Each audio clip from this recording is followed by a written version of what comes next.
안녕하세요. 저는 환갑의 나이에 아들과 남편을 버리고 홀로 서기를 시작한 여성입니다. 환갑을 넘긴 나이에 홀로 서기라니 어떤 사람들은 비웃을지도 모르겠네요. 하지만 시작이 반이라는 말처럼 요즘 같은 100세 시대에 저는 아직 인생을 반만 살았다고 생각합니다. 제가 어떻게 이 나이에 두 남자를 버리고 남은 인생을 새롭게 시작할 결심을 하게 되었는지 지금부터 이곳 쌀맘 채널에 그 사연을 들려드릴게요. 저는 20대에 결혼을 했다가 한번 실패한 경험이 있습니다. 결혼을 하고 봤더니 제가 아이를 가질 수 없는 몸이라는 것이었죠. 알고 했으면 몰랐을까? 모르고 한 상황에서 전 남편이나 저나 다 당황스럽기는 마찬가지였어요. 하지만 그저 당황스러운 걸로 끝날 문제가 아니었죠. 아이고, 어쩌다 저런 속 빈 감정이 우리 집에 들어왔노. 아니, 이게 무슨 일이야? 네가 우리 집대를 다 끊어놓는구나. 아들, 놀리고 놀린 게 여자다. 선은 다시 보면 돼. 이 엄마가 다시 잡아주마. 세아가, 너도 양심이 있다면 우리 준석이는 놔주고, 알지? 우리 집은 손이 귀한 집이야. 그래, 엄마 말씀이 맞아. 어차피 선보고 한 결혼, 우리 사이에 감정 정리할 일도 없었잖아. 일 크게 만들지 말고 여기서 각자 갈 길 가자. 일이 이렇게 된 거, 너도 우리 집에서 이런 취급받으며 살 수 없잖아. 안 그래? 뭐 좋은 꼴 보겠다고. 그렇게 몇 년 살지도 못하고 이혼을 하게 되었습니다. 어차피 소개로 만난 결혼이라 울고불고 할 건덕지도 없었어요. 그냥 제가 그 사람 인생에서 나가는 것 정도로 깔끔하게 정리하는 것으로 그렇게 제 결혼은 마무리가 되었죠.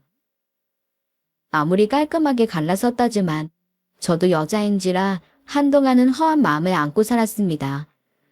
저 역시 남들처럼 결혼해서 아이 낳고 지지고 볶으며 살고 싶었는데 그게 제겐 꿈만 같은 이야기라 생각하니 마음 한켠이 얼마나 시리던지. 요새 아이를 아무리 안 낳는다고 하지만 아이를 안 낳는 것과 못 낳는 건 엄연히 다른 문제잖아요. 하지만 뭐 속상해서 혼자 우울해봐야 어쩌겠어요. 남은 인생은 살아야죠. 그렇게 고무하게 살던 어느 날 당시 같은 직장에 다니던 선배가 저를 불러 조심히 말을 꺼냈습니다. 저기 미주 씨, 내가 물어볼 말이 있는데 시간 좀 돼? 네? 뭔데 그러세요? 사실 거래처 김 과장 있잖아. 그 사람이 내 친척이거든. 그 사람이 미연 씨한테 관심 있는 것 같아서 소개시켜줘도 괜찮을까 물어보는 거야. 저는 뜻밖의 말에 놀랐습니다. 오며 가며 얼굴을 본 적이 있어도 전혀 그쪽으로는 생각도 못했던 분이었기 때문이었어요. 김 과장이 성실하고 무던한 사람이긴 한데 아이가 있어. 예전에 이혼을 하면서 애들을 지금껏 혼자 양육 중이야. 아무리 그래도 아직 창창한 20대한테 애 있는 사람을 소개시켜주는 건 아닌 것 같지만 혹시 기분 상했다면 미안해. 거절해도 괜찮아. 하지만 저는 퍽 기분이 나쁘지 않았어요. 물론 아직 어린 나이에 굳이 유부남을 만났어야 됐냐, 그렇게 주변에 남자가 없었나 싶으신 분들도 계시겠지만 그동안 남자가 없지도 선자리가 없지도 않았습니다. 안녕하세요. 박미주라고 합니다. 듣던 대로 미인이시네요. 아니, 이렇게 이쁜 미주 씨를 전 남편분은 대체 왜 놓쳤을까요? 저도 한번 다녀왔습니다. 우리 이런 얘기는 편하게 하자고요. 네. 그나저나 한 번씩 갔다 온 사람들끼리 허심탄회하게 본론부터 이야기할까요? 미주 씨 혼자 살고 계시다고 들었는데 그럼 전 남편분 사이에서 자녀분은 없으신가요? 아, 네, 없었어요. 야, 잘 됐네요. 저도 전 와이프가 애를 안 원해서요. 아, 물론 그것 때문에 갈랐었지만 말입니다. 하하하하. 그렇다면 미주 씨는 앞으로 아이 계획이 어떻게 되세요? 저는 요즘 주변 보면 애들 많은 집이 다복하니 그렇게 보기 좋더라고요. 셋, 괜찮으세요? 아, 저기, 처음부터 셋이라니. 많이 부담스러우시죠? 그럼 우리 그건 천천히 이야기 나눌까요? 아, 물론 전 감당됩니다만. 그게 아니라, 제가 아이를 못 낳아요. 네, 그게 무슨 소리신지. 괜찮아요. 아직 겪어본 적이 없으셔서 더욱 그러시겠지만, 출산이라는 게 다 무섭고 그렇죠. 그래도 제 친구놈들 와이프들 보면 다들 숭숭숭숭 낳고 잘 지내더라고요. 정 힘들면 제왕절개도 생각하고 있습니다. 물론 애는 저희 어머님이 적극적으로 봐주실 거예요. 전혀 걱정하지 마세요. 아니, 그게 아니라요. 제가 아이를 못 가진다고요. 저 불임이에요. 뭐라고요? 불임이요? 참, 이건 미리 듣지 못했는데. 저, 잠시만 자리 좀 비워도 될까요? 이렇듯 늘 전부 제가 아이를 가질 수 없다는 이야기를 들으면 난감한 표정을 숨기지 못했습니다. 그래서 저는 그 사람에게 아이가 있다는 것이 그다지 불쾌하지 않았어요. 그래서 일단 만나보기로 했죠. 김 과장님은 성실하고 자상한 사람이었어요. 단점이 하나 있다면 성격이 조금 우유부단해 보인다는 점이었지만 당시 그건 제게 큰 문제가 되지 않았네요. 저희는 서로에게 호감을 가지게 되어 금방 연인 관계로 발전하게 되었습니다. 그 사람에게는 아이가 둘 있었어요. 8살짜리 사내아이와 2살 터울의 딸아이가 있었죠. 전 아내는 바람이 나서 남편이고 자식이고 전부 버리고 집을 나갔다고 하더군요. 그런 전 아내가 꽤나 미인이었는지 아이들이 전처를 많이 닮았더라고요. 오똑한 코에 초롱초롱한 눈망울. 저는 그 아이들에게 마음을 빼앗기고 말았습니다. 그리고 무엇보다 아이를 갖지 못하는 제게 자식이 생겼다는 기분이 들게 해주는 이 아이들이 참 고마웠던 것 같아요. 마치 저도 엄마가 될 수 있다고, 남들과 그리 다르지 않은 인생을 살 수 있다고 위로를 받는 것만 같아 너무 행복했죠. 그렇게 저희는 결혼을 했습니다. 결혼 생활 내내 전전긍긍했던 것 같아요. 두 아이들에게 모두 인정받기 위해서요. 제가 직접 낳지 않았지만 가슴으로 낳았다 생각하며 두 아이에게 최선을 다했네요. 남편의 벌이가 그리 넉넉하지 않아 맞벌이를 해야 했지만 다른 집에 비해 부족함이 없도록 항상 섬세히 신경 썼습니다. 처음에는 손이 그렇게 많이 가지 않았어요. 저와 만나기 전 남편은 아이들 때문에 시어머니와 함께 살았는데 결혼 후에도 제가 당장의 일을 관둘 수 없는 상황이라 함께 시어머니를 모시고 살았거든요. 물론 직장을 그만두고 온전히 아이들에게 집중하고 싶었으나 그러지 못하는 상황이었습니다. 남편은 좋게 말해 부드럽고 착한 사람이었지만 가장으로서는 부족했어요. 당신, 이번 달 월급이 좀 비네요. 무슨 일이 있어요? 아니, 옆에 박 과장 와이프가 보험을 하는데 나한테 부탁을 좀 해서.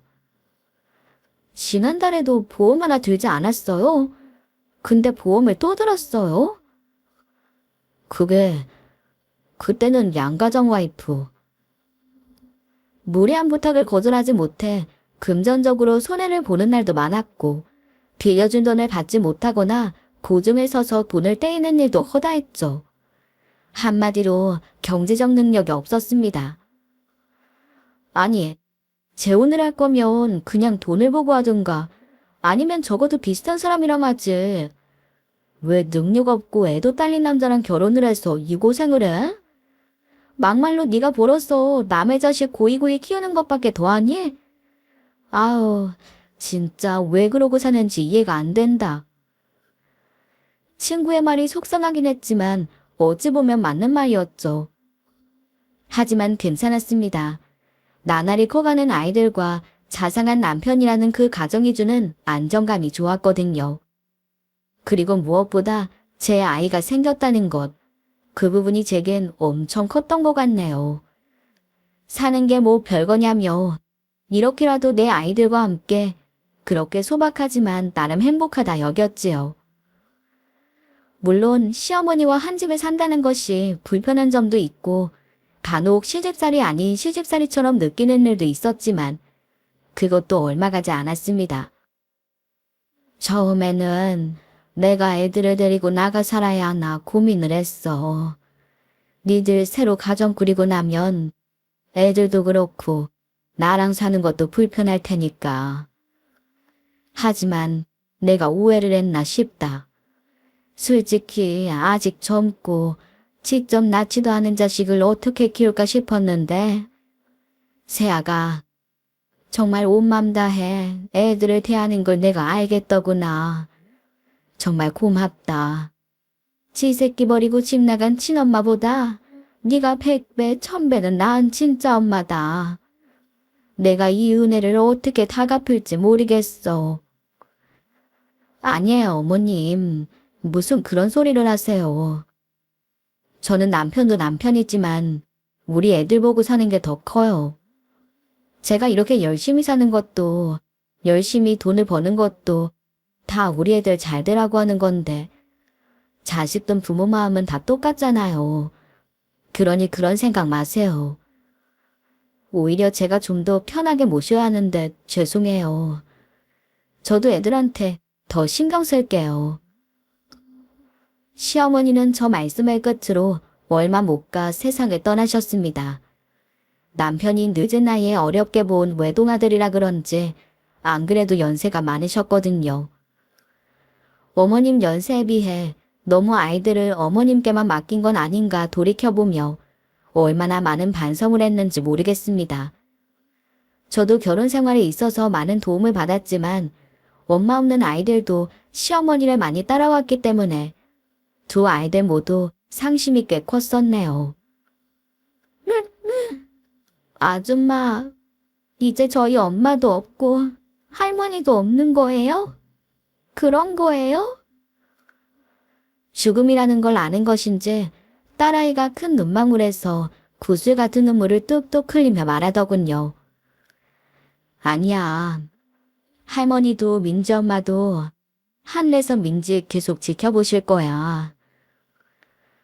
그런데 엄마는 어떤 아저씨 손잡고 나가서 안 오는걸요. 민지가 그때 나도 데려가라고 울면서 말했는데도 엄마가 가버렸어요. 분명 남편은 아이들이 큰 상처를 받을까봐 제 친엄마 얘기를 비밀로 했다고 했는데 딸아이는 모든 것을 다 알고 있는 모양이었어요. 그럼 아줌마가 이제부터 민지 엄마 할까? 그래도 돼? 그럼 아줌마도 엄마처럼 민지 두고 떠날 거예요? 아니, 아줌마는 매일 우리 민지 옆에서 맛있는 거 사줄 건데?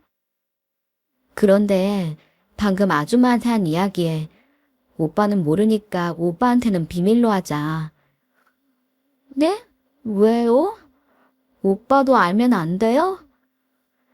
민지 엄마가 민지랑 오빠 두고 그렇게 떠난 거 알면 민지 오빠도 많이 슬퍼할 거야. 그러니까 이 이야기는 민지랑 아줌마만의 비밀로 하자. 그 뒤로 더욱 저희 아이들에게 집중했습니다. 다행히도 아이들은 큰 문제 없이 잘 자라주었어요. 아들은 외모뿐만 아니라 머리도 좋아 선생님들의 칭찬을 한몸에 받는 아이였어요. 여러 방면으로 뛰어난 편이라 제 또래에게도 인기가 많은 것 같더라고요. 그야말로 아들은 남들이 다 부러워하는 그런 아이였으니까요. 아니, 사문엄만 좋겠어. 아주 시험만 봤다 하면 아들이 1등이잖아. 아마 상훈 엄만 성적표 받는 날이 제일 신나고 기대될걸? 어디 그뿐이야? 인물도 훤하니 나중에 선자리에서 인기 많겠는데? 어머 상훈 엄마야. 그럼 그 선자리 우리 딸은 어때? 우리 선이가 맨날 집에 오면 상훈 이야기만 하는데 난 좋다. 어머머 얘 내가 먼저다. 줄 서 줄. 난 우리 딸이 안 되면 우리 딸 친척, 그 친척의 친척이라도 좋다. 하지만 그 아이는 제게 마음을 열거나 쉽게 곁을 주지 않았어요. 제 손을 잡은 적도 없었고 물론 저를 엄마라 부르지도 않았습니다. 저와는 항상 적당한 거리를 두고 있다는 느낌이라고나 할까요? 저기 아줌마, 제가 내일 준비물을 사야 해서 그러는데 돈 좀 주세요. 그래? 얼마가 필요한데? 더 필요한 건 없고? 아니면 내일 같이 갈까? 아니요, 돈만 주세요. 제가 알아서 살게요. 저는 늘 아들이 어려웠습니다. 그런 아들과 친해지려고 아들의 학교 행사도 빠짐없이 참석하고 매일 밤 요리를 해 같이 저녁을 먹으며 대화를 나누려 노력했지만 소용없었죠. 그래도 어쩌겠습니까? 자식을 향한 부모의 마음은 늘 짝사랑과도 같다고 하잖아요. 저는 마냥 기다릴 수밖에 없었네요. 하지만 저의 이런 마음을 달래주기라도 하듯 딸아이는 참 따뜻한 아이였어요. 엄마, 나 안 보고 싶었어? 나는 오늘 엄마가 하루 종일 보고 싶었다? 엄마도 우리 민지 너무 보고 싶었지. 우리 딸 저녁은? 배고프지? 아, 얼른 씻고 오셔요. 내가 찌개 끓여놨어. 밥도 해놨으니까 먹기만 하면 돼. 엄마, 오늘도 고생 많았어요. 우리 딸 언제 이렇게 커서 밥도 할 줄 알아? 아이고 장애 이뻐라. 오빠는? 몰라. 또 공부한다고 늦게 오겠지 뭐. 신경 꺼. 지밖에 모르는 인간. 아이고 우리 공주님. 아무리 그래도 오빠인데 그렇게 말씀하시면 되나요? 얼른 밥 먹자. 엄마가 오늘 우리 딸이 차려준 밥도 다 먹어보고 호감을 다하네. 그렇게 세월이 흘러 두 아이들은 성인이 되었습니다. 아들은 네로라 하는 명문대를 졸업하자마자 대기업에 취직을 했죠. 딸아이도 제 오빠를 따라 대학에 들어가고 나니 이제 정말 두 아이 모두 다 키웠다는 생각이 들더군요. 그러면서 이제는 두 아이의 혼인과 저희 부부의 노후를 생각하며 차곡차곡 돈을 모아야겠다는 생각이 들었습니다. 아이들이 이제 집 밥벌이를 할 줄 아는 나이이니 더 이상 큰돈 나갈 일이 없다고 생각했죠. 하지만 이런 제 예상은 빗나갔습니다. 저 회사 근처에 집 알아보려고요. 아니 아들, 출근도 안 해보고 바로? 그래도 초반에는 집에서 출퇴근하다가 천천히 나가는 게 어떻겠니? 회사가 그리 멀지도 않은 것 같은데. 출근이야 어차피 할 거고 사회초년생이라 일도 많고 바쁠 텐데 시간도 아깝고요. 잘 알아보고 필요한 금액 말씀드릴게요. 여기까지는 괜찮았어요. 늘 공부만 했던 아들이라 모아둔 돈도 없을 게 뻔했고 일 때문이라는데 어쩌겠습니까? 이렇게 다 커서도 고생만 시키는 아들이 있는 반면 딸아이는 커서도 제 생각만 했습니다. 엄마, 젊어서 고생은 사서도 안 되잖아. 내가 이때 이런 일을 해보지 언제 해보겠어. 엄마는 우리 딸 걱정돼서 그러지. 네 오빠도 대학교까지는 엄마가 손발 걷어붙이고 도와줬어. 힘들게 알바는 뭐하러 해. 그것도 기집애가. 엄마가 못 버는 것도 아니고. 엄마, 나 건강해. 나도 벌 수 있어. 그리고 나 장학금도 받을 거니까 돈 많이 안 필요해요. 내가 필요한 돈 딱 내가 벌 수 있어. 그러니까 엄마도 이젠 쉬엄쉬엄 해요. 딸아이는 대학생활 내내 장학금을 받으면서도 아르바이트를 병행했어요. 취직 후에도 알뜰살뜰 적금을 드는 것 같았죠. 엄마, 저 정식으로 첫 월급 탔어요. 보통 첫 월급 타면 부모님 내복 사드린다고 하는데 난 그것보다 우리 엄마가 이제 우리 걱정은 말고 이렇게 곱게만 사셨으면 해서 스카프로 하나 사왔어. 다른 아줌마들 보니까 이런 거 하나씩은 다 있더라고. 그러니까 이제 멋도 부리고 행복하게만 지내. 내가 앞으로 효도할게, 엄마. 아이고, 앞으로 쓸 때도 많은데 못하러 사왔어. 엄마, 대학교 때 아르바이트해서 남은 돈으로 적금도 붓고 있어서 나 괜찮아. 스카프나 얼른 해봐요. 이렇듯 딸아이는 못해준 것이 미안할 정도로 저를 먼저 생각하는 딸이었어요. 반면에 아들은 지금까지 해준 것이 무색하게 제게 옥장이 무너질 소식들만 전해왔습니다. 위에 말했다시피 아들이 분가는 했지만 주소는 본가로 되어 있었어요. 그런데 하루는 산만한 덩치를 한 우락부락한 남정네들이 저희 집에 찾아온 겁니다.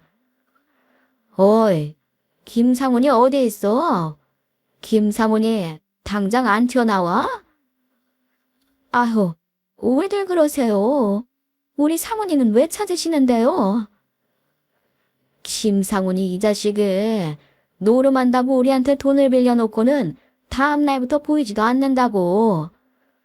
노름판에 껴서 재미볼 거 다 봐놓고 이제 와서 잠적을 해. 정말 깜짝 놀랐습니다. 대기업에서 멀쩡히 큰돈 받으며 일하는 우리 아들이 노름이란요, 도박 빚이란요. 애써 사내들을 달래 돌려보내고는 곧장 아들에게 전화 걸었어요. 얘 사문아, 이게 대체 무슨 일이냐? 너 혹시 도박했니? 진짜 도박한 거 맞아? 혹시 집에 누구 찾아왔어요? 그래. 집에 남산만한 남정네들이 들이닥쳐서는 너 어딨냐고 윽박을 지르는데 저 사람들이 한 말이 사실이야? 사정이 좀 있었어요. 그래서 지금은 잠깐 회사에 급하게 휴가 내고 집에서 안 나가요. 아이고, 일을 어쩜 좋아.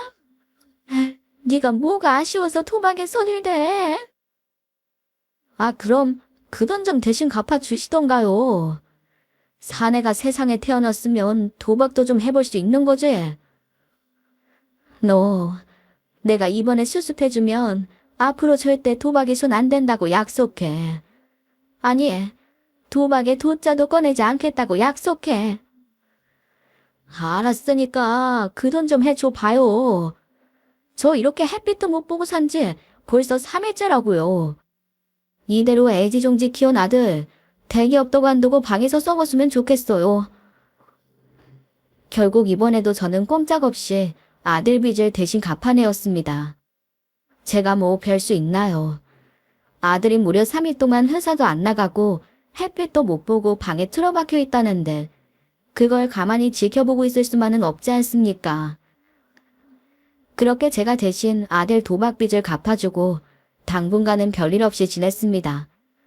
서먹하긴 했지만 이후 아무 문제 없이 성실히 대기업에 다니는 아들의 모습을 보면 정신 차리고 사람 노릇하는 듯 보이는 것이 안심이 되고 미소 지어질 때가 더 많았네요. 하지만 사람 하루아침에 개가천선하지 않는다죠. 옛말 틀린 거 하나 없이 그런 저의 생각을 한 번에 박살내낼 사건이 벌어지고야 말았습니다. 이제껏 살아왔던 저의 인생을 송두리째 외면당하는 사건이 말입니다. 상훈아, 네가 웬일이니? 이 낮에 전화를 다 하고. 혹시 지금 집에 아버지 계세요? 아빠? 아빠 옆집 민식이 삼촌이랑 등산하러 나갔지. 아빠는 왜? 아니에요. 그럼 저 아버지랑 따로 전화할게요. 돈 필요하단 말 이외에 전화를 안 턴 아들이 새삼 전화에 반가웠지만 대체 무슨 말을 하려던 건지 저대로 전화를 또 끊어버리더군요. 그때까지만 해도 전 큰돈이 필요한 건 아닌지 어디 다친 건 아닌지 바보같이 온통 아들 걱정뿐이었습니다. 그래서 낚시터에서 남편이 돌아오자마자 남편을 붙잡았죠. 여보, 아까 낮에 상훈이가 전화해서 당신을 찾던데 상훈이랑 통화해봤어요? 무슨 일인지 나한테는 영 얘기를 안 하더라고. 아, 통화했지. 그래요? 애가 낮에 갑자기 전화한 건 처음인데 무슨 일이 있대요? 큰일이라도 생긴 거야? 별일 아니야. 그래요. 그럼 다행이고. 당신, 나 대신 상훈이 좀 잘 보살펴줘요. 성별이 달라서 그런가. 민재와는 다르게 나랑은 아직 벽이 있어. 그런데 제가 생각한 건 단순한 벽이 아니었음을 깨닫는 것은 그리 오래 걸리지 않았습니다. 그날은 이상하게 매주 등산에 가던 남편이 등산복이 아닌 정장을 빼입은 주말이었습니다. 당신, 오늘 등산 안 가요? 웬 정장이에요? 무슨 다른 약속이 있어요? 별일은 아니고, 오랜만에 저기 부서장님이 식사 좀 하자고 그러셔서. 이 주말에요? 한 번도 이런 일 없지 않으셨나? 아니 뭐, 이젠 나이도 드셨으니 주말에 적적하신가 보지. 나 다녀올게. 그래요. 그때까지만 해도 정말 그런 줄 알았습니다. 상상도 못할 일이 일어날 거라곤 꿈에도 몰랐죠. 곧이어 울리는 딸아이의 전화를 받기 전까진 말이에요. 엄마 집이야? 아빠는 옆에 있어요? 아빠는 아침부터 일 있으시다고 나갔어. 엄마야 뭐 집이지. 주말에 할 일도 없고. 딸, 엄마랑 바람이나 쐬러 갈래? 내가 이럴 줄 알았어. 이 나쁜 인간들.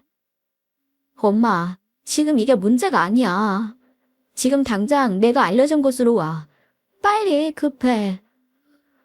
왜 그래? 너 무슨 일이 있어?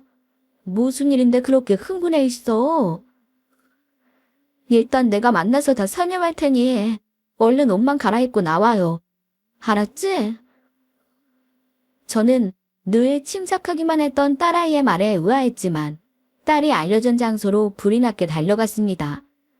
혹시 남편이 무슨 사고를 쳤는지, 또 무슨 돈에 관련된 사고라도 친 것인지, 아니면 아들에게 무슨 일이 생겼는지 별별 생각이 다 들더라고요.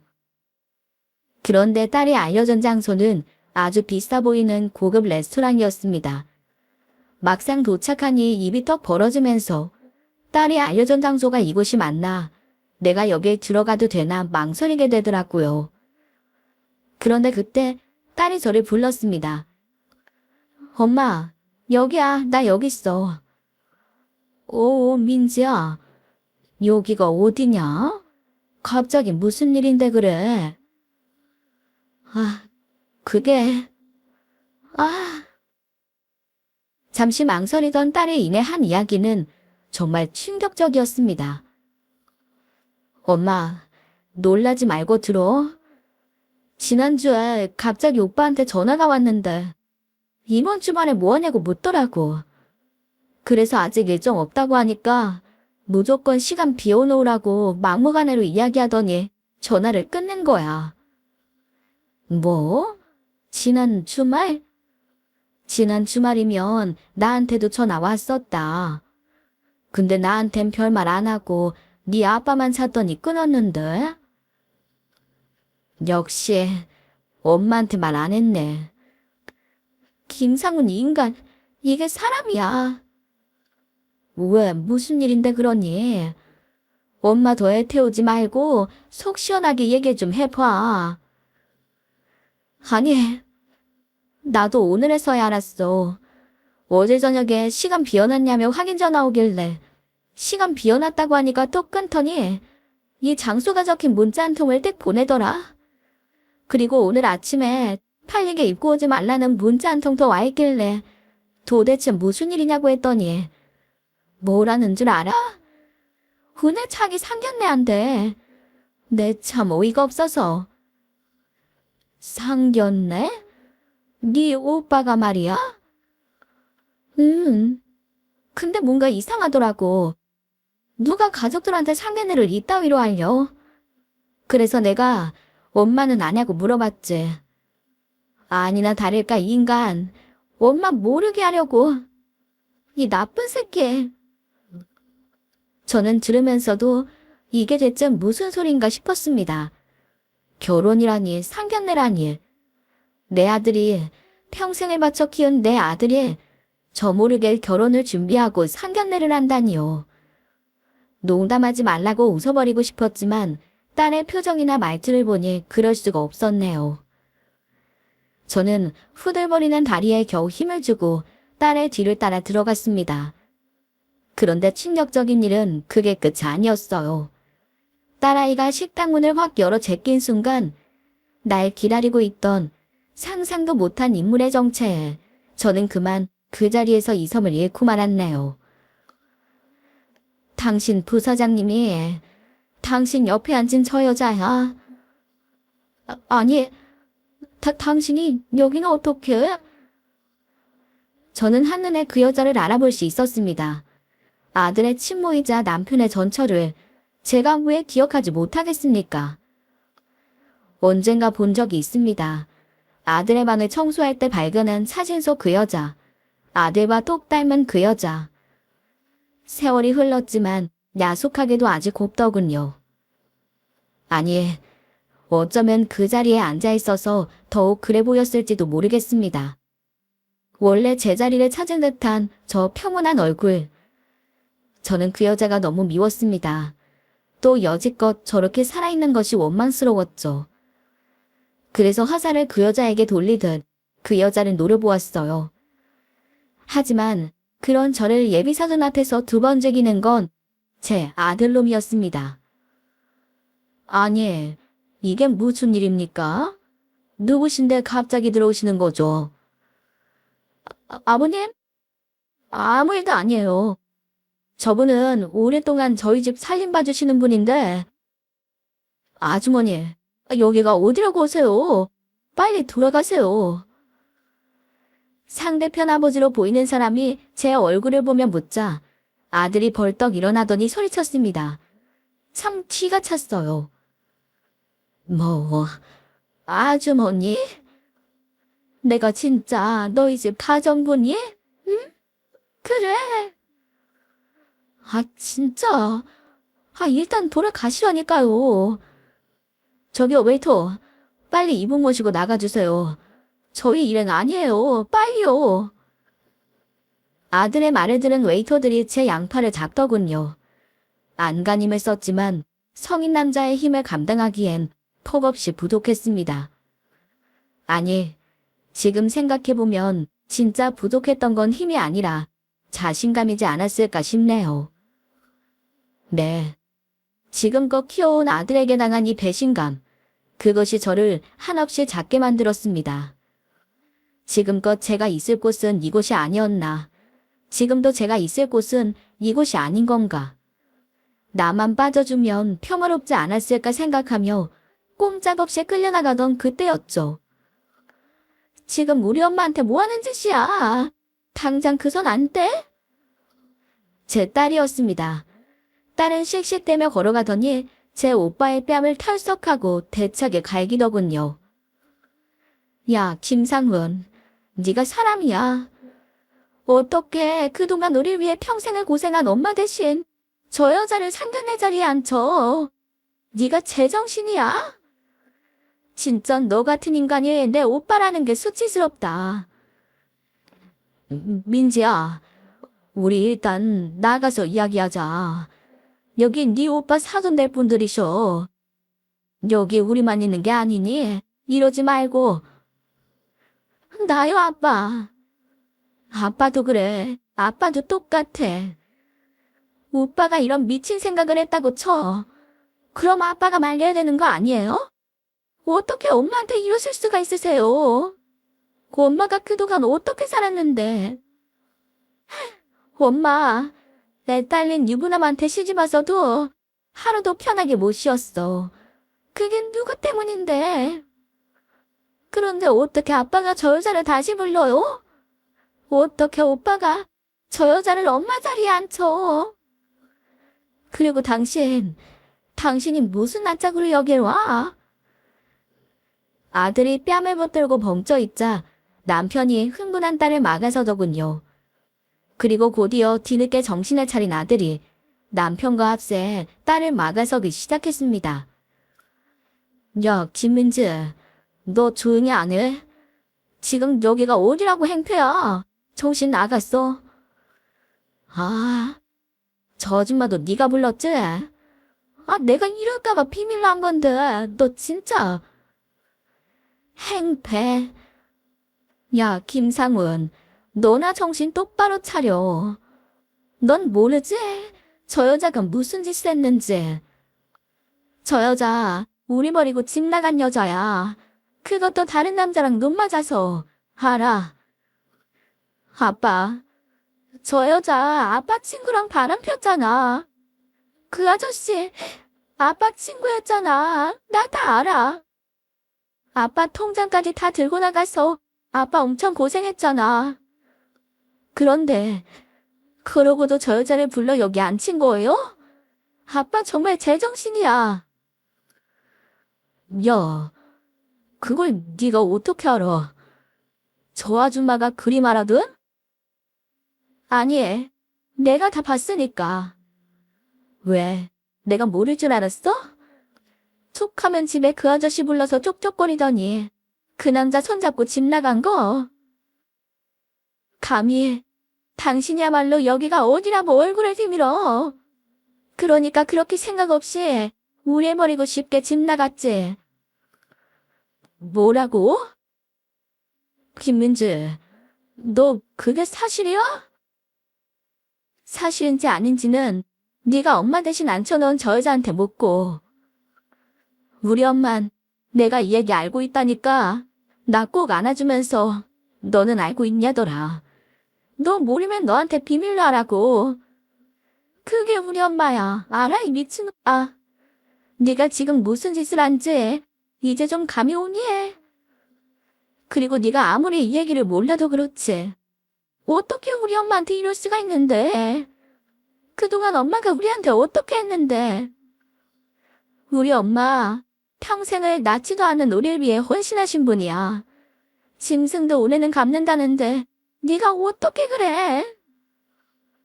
저보다 더 흥분하며 이야기를 쏟아내던 딸은 곧장 예비 사돈들에게로 다가갔어요.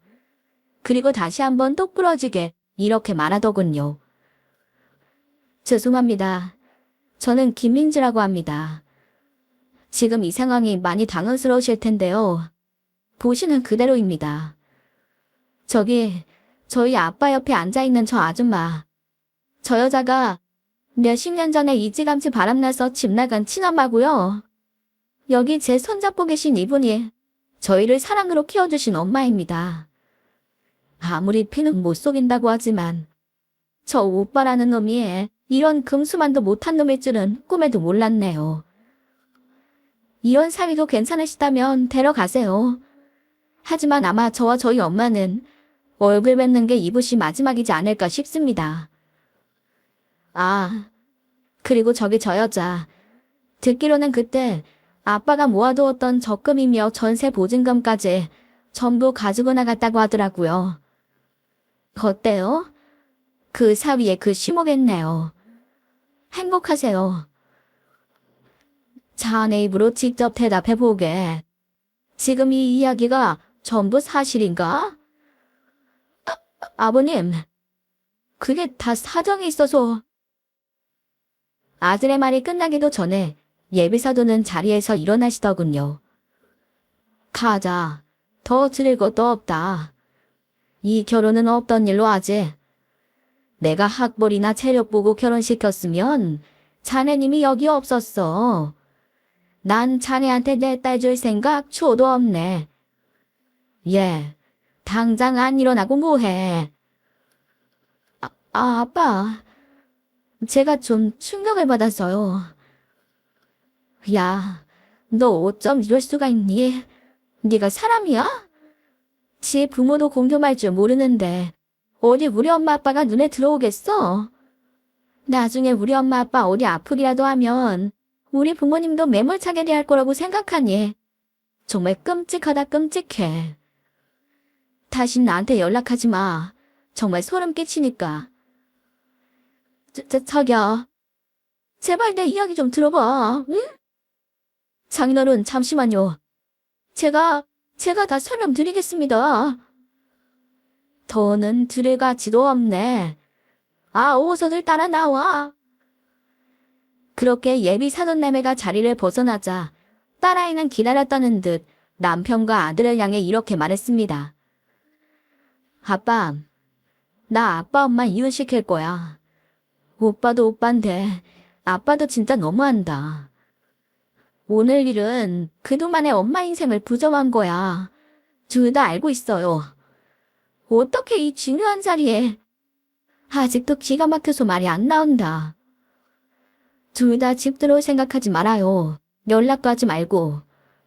이제 나 아빠 딸도 김상훈 네 동생도 아니야. 저기 앉은 저 여자랑 알아서 잘들 하시고 우리는 다시는 보지 맙시다. 속이 상해 아무 말도 못하는 저 대신 딸아이가 속 시원하게 퍼부어 주었습니다. 저는 마지막까지 딸아이에게 의지해 딸아이의 손을 꼭 붙잡고 집으로 돌아왔네요. 그리고 다음 날 딸과 함께 이혼 변호사를 만나 남편과의 이혼 준비를 시작했어요. 이혼 사유가 남편에게 있어 이혼하는데 큰 어려움은 없었지만 문제는 이혼이 아니었습니다. 제가 제일 끊어내기 힘들었던 건 남편이 아니라 아들이었거든요. 길은 정 무시 못한다고 하죠. 그렇게 나를 상처 주고 배신해도 제 가슴으로 낳은 제 아들인걸요. 그래도 그동안 받아오던 돈이 갑자기 끊기면 네 오빠가 많이 곤란해하지 않을까? 엄마, 뭘 망설여. 이제 그럼 안 돼요. 이게 진짜 오빠를 위한 거야. 그렇게 이를 악물고 아들의 돈줄을 잘라버리자 그 일이 있은 후 처음으로 아들에게 전화가 오더군요. 그 전화를 받고 저는 확실히 깨달았어요. 아줌마, 아니 갑자기 이러시면 어떡해요. 지금 안갚음이라도 하겠다는 거예요. 남의 결혼식 파토 내는 걸로도 모자라서 지금 돈으로 복수하시는 거냐고요. 진짜 너무하시네요. 복수? 참 기가 막힌다. 너는 어쩜 편하질 않니? 게다가 남의 결혼식, 아줌마. 그래, 너 말 한 번 잘했다. 너랑 난 남인데 내가 왜 너한테 돈을 보내야 되니? 안 그래? 그 사람이 제 엄마인 건 맞잖아요. 그리고 그땐 그 사람이 왜 집을 나간 건지 잘 몰랐다고요. 그러니까 왜 멋대로 비밀을 만들어서 사람 곤란하게 만드는데요. 몰랐던 게 제 잘못이에요. 당신이 민재 그 기집애랑 작정하고 나 속인 거는 작정하고 속여? 그래, 엄마가 속였다. 근데 내가 왜 너한테 거짓말을 만들었겠냐? 제발 그 찰난 머리로 좀 생각을 해보아. 난 늘 내 선에서 너에게 최선을 다했어. 그래도 항상 부족한 게 없는지 눈치 보고 쩔쩔매고. 근데 그냥 나는 너에게 그저 돈 주는 가정부에 불과했던 것 같구나. 이제 나랑은 깔끔히 정리하고 네 엄마한테 돌아가서 네 아빠 데리고 잘 살아봐. 우리 관계는 이만 여기서 끝내도록 하자. 그렇게 미련 없이 전화를 끊어버렸습니다. 그리고 두 부자를 버렸네요. 속이 쓰리고 눈물이 났지만 그저 견디기로 했어요. 저에게는 무엇보다 소중한 딸아이가 있었으니까요. 저는 모든 일을 마무리 짓고 딸과 함께 여행을 떠났습니다. 엄마, 그동안 정말 고생 많으셨어요. 이제 엄마 인생을 살아. 내가 잘할게. 민재야, 민재 인생이 곧 엄마 인생이야. 엄만 지금도 너무 행복해. 아니, 그거 말고 진짜 엄마 인생, 박미주의 인생 말이야. 엄마 하고 싶은 거, 배우고 싶은 거, 운동, 미술, 음악 등등 엄마가 좋아하는 게 뭔지 찾아서 엄마가 행복하게 살길 바래요, 난. 그렇게 딸의 제안대로 저 박미주의 인생을 찾아 그 뒤론 남들처럼 주말에 테니스도 하고 도자기도 배우며 남은 인생을 즐기고 있네요. 젊을 적 아이를 못 낳는다는 이유로 나 스스로를 괴롭히던 제게 어쩌면 딸아이는 기인일지도 모르겠습니다. 잃어버린 나를 되찾아준 기인이요. 그리고 그 기인이 제게 또 하나의 선물을 안겨주었습니다. 아들과의 일이 있고 1년이 지나 내게 진짜 아들 같은 사위를 선물하더니 이젠 또 하나의 큰 축복인 쌍둥이 손녀들을 안겨줄 예정이거든요. 아이, 장모님, 그만 사세요. 저희 집 터져요. 저희 애기용품 저희 부모님도 한가득 사셨어요. 그나저나 친구분들이랑 베트남 여행은 잘 다녀오셨어요? 다음엔 제가 유럽도 보내드릴게요. 괜찮네. 내가 우리 사위 덕에 친구들이랑 베트남도 공짜로 가고 말년에 아주 복이 터졌네, 터졌어. 요즘엔 딸과 함께 세상에 나을 소녀들을 기다리며 이것저것 쇼핑하는 게 제 또 다른 즐거움이자 낚시인지 모르겠습니다. 이곳 썰맘 구독자님들 중에서도 가정 속에서 나를 잃어버린 분들이 있으시다면 모든 걸 내려놓고 이제라도 진정한 나를 찾아 떠나시는 건 어떠실까요? 지금껏 제 이야기 들어주셔서 감사합니다.